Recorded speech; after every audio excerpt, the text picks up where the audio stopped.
One of the views of the white supremacists is that, in a sense, Jews are at the linchpin of white supremacist thought.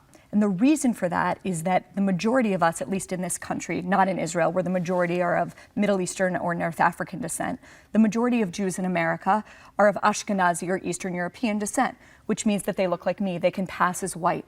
And in a sense, white supremacists see that as the greatest trick the devil has ever played, because we appear white, but in fact, we're loyal to black people and brown people and immigrants and Muslims. Yep. And one of the things that the white supremacist in Pittsburgh said, is that the Jews were responsible for bringing in the dirty Muslims into this country. So the narrative through line really from Pittsburgh to El Paso and to many other of these instances is actually clearly there, right? It's a kind of ethno-nationalism. It's an un-American idea that certain Americans, because of their skin color or their religion, are more American than others. Yeah. This is the most un-American idea.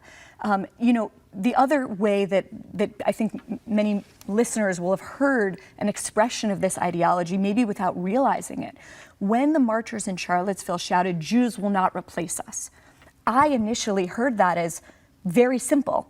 Basic reading. That a Jew will not take my job. A Jew will not, take my place in college.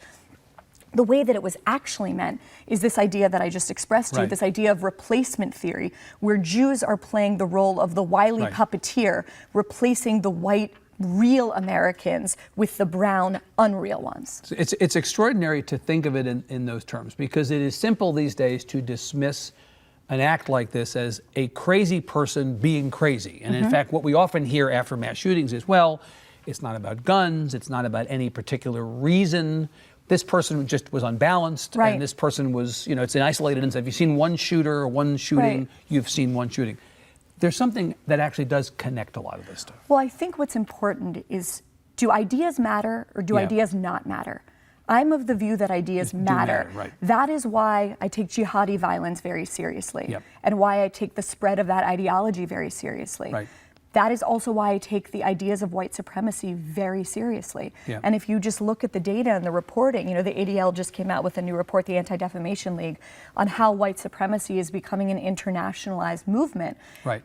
It's true.